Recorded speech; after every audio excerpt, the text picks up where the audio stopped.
Genetic engineering, hope for the future, or is science just trying to get into our genes? I'll have a liverwurst on a Kaiser roll. At the Synthetic Food Laboratory, they're working with genetic engineering to create new foods to feed a starving world. With mustard and some slaw on the side, por favor.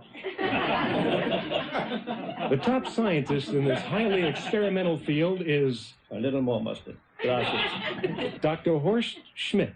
Listen, you don't mind if we walk and talk? I'm a very busy man, and I only have a half hour for lunch. Certainly. I understand you have developed a new life form that is a perfect protein. Absolutely true. Well, how did you come up with this new life form? Gene splicing. I see. Could you explain that for us? Certainly. We combine the genes from insects with similar protein structure. I see. Then we put the genes in a jar filled with grass and twigs, a few holes in the lid for ventilation.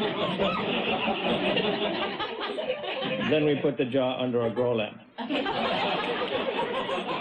And a new life started to form. Yes, that was our first SNIT. SNIT? SNIT, yes. It stands for Synthetic Nuclear Insect Technology. Well, that's wonderful news, Professor. How long will it be before the world can sit down to a SNIT dinner? Not for a while. You see, we have a problem. Ah, what's that? Well, first we have to make them appetizing. Oh, they're not appetizing? No, not at all. If you saw one now, you'd probably gag. So it's ugly. It's terrifying. Well, what does this SNIT look like? Do you know what guacamole looks like? Yes? Well, like that, but with eyes. Eyes? Yes, hundreds of eyes, bloodshot eyes staring up at you from the plate. I see. They also see. Well, couldn't you slice or grind up these SNITs and serve them that way? You know, that's another problem. We did that. And what did you get? More SNITs. As it turns out, they can't be killed. Well, how about if you cook them? Does no good. They just sit in the pan and make strange snorting noises. The SNIT snorts? Yes, they do. And there are so many of them that they make so much noise it drives the gods crazy.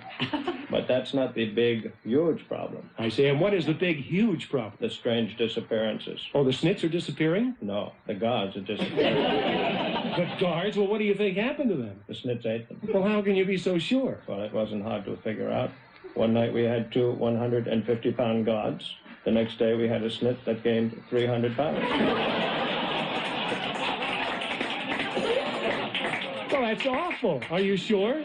Absolutely positive. Let me show you on the blackboard. 2 G's for God, 1 S for SNIT. If you put 2 G's into 1 S, you get 1 GS. And what's a GS? That's a gigantic SNIT. Well, do you mind if I open the door and see what one of these things look like here? Don't open that door. Good Lord, man. I think I'm going to gag. I told you. But, Professor, they're man-eaters. You've got to stop them. We've tried everything. We've tried to shoot them, drown them, freeze them. The Pentagon sent over their best man armed to the teeth. And where is he now? He's in a SNIT.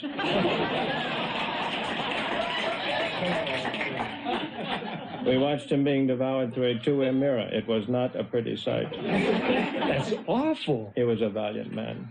Right before his head vanished into the SNIT, he screamed, "Mama."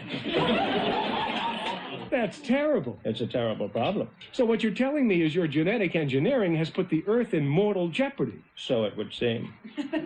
If we can't confine these SNITs to this building, there is no safe place on Earth for human beings. No safe place? None at all. I see. That's why I've been working so feverishly on my next project. What's that? Space travel.